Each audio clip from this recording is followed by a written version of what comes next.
kali ini kami akan membahas topik yang sangat penting nih guys, yaitu surat berharga yang diterbitkan. Sebelum masuk ke materinya, lebih baik kita perkenalan dulu nggak sih? Iya dong. Perkenalkan, nama saya Nurul Amanda dan teman saya Lutfi Amalida. Oke, kita langsung membahas materi yang pertama ya guys. Jangan lupa tonton sampai habis. Di sini saya akan membahas materi yang pertama, yaitu jenis manajemen alokasi dana bank. Yang pertama, cadangan primer, yaitu sumber utama likuiditas bank yang digunakan untuk menghadapi kemungkinan penarikan dana oleh nasabah, baik berupa simpanan maupun pencairan kredit sesuai perjanjian antara bank dan debitur. Yang kedua, ada cadangan sekunder, yaitu cadangan pelengkap bagi primary reserve yang tidak hanya menjaga likuiditas, tetapi juga menghasilkan pendapatan sehingga meningkatkan profitabilitas bank. Yang ketiga ada loan portofolio, yaitu menentukan besarnya volume kredit dilakukan setelah bank mencukupi primary reserve dan secondary reserve dengan mempertimbangkan yang A. Reserve requirement, B. Loan to deposit ratio, C. Batas maksimum pemberian kredit, D. Portfolio investment.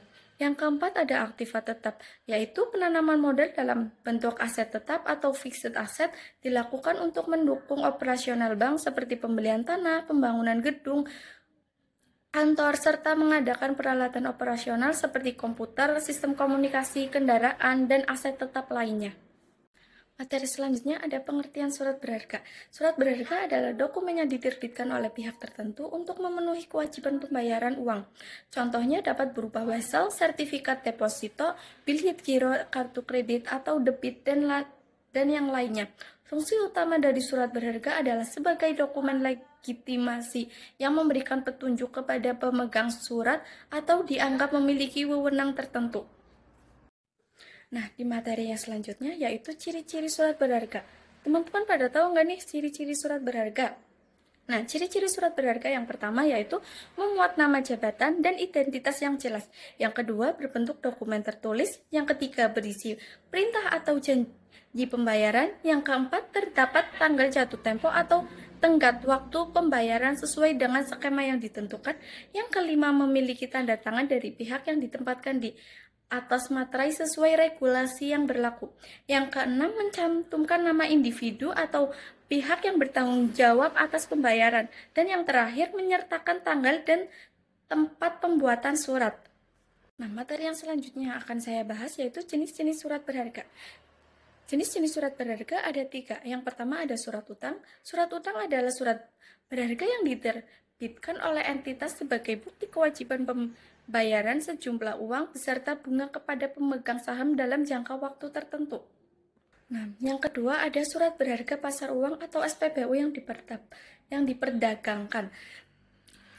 Surat berharga pasar uang atau SPBU dibagi menjadi 2. Yang pertama ada surat sanggup, yaitu surat berharga berisi janji tertulis untuk membayar sejumlah uang kepada pihak tertentu pada tanggal jatuh tempo.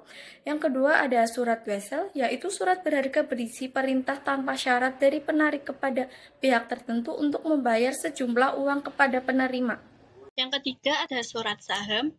Saham biasa common stock, yaitu memberikan hak suara dalam RUSP dan menerima dividen sesuai keuntungan perusahaan.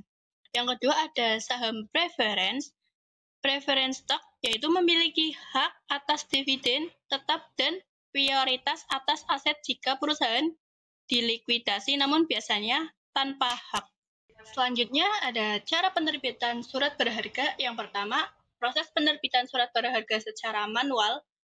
A. Perencanaan dan penunjukan pinjaman emisi. Yang B. Pendaftaran ke regulator dan bursa. Yang C. Pendistribusi sertifikat. D. Perdagangan dan settlement. Kedua ada proses penerbitan surat berharga secara digital, yaitu caranya A. Persiapan dan penunjukan lembaga penunjang. B. Pendaftaran dan dematerialisasi.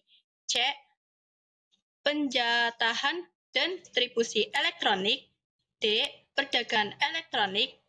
E. Pelaporan dan kepatuhan.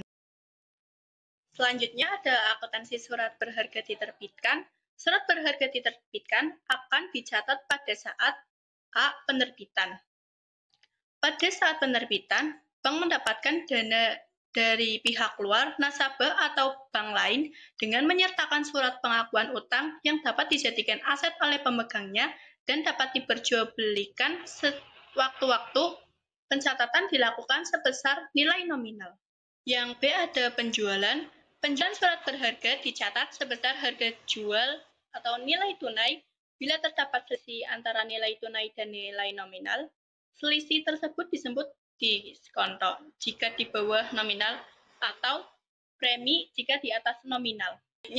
C. Pembayaran bunga jika ada. Surat berharga yang membawa bunga akan menimbulkan beban bunga yang diakui secara periodik dan dibayarkan sesuai jadwal yang ditetapkan.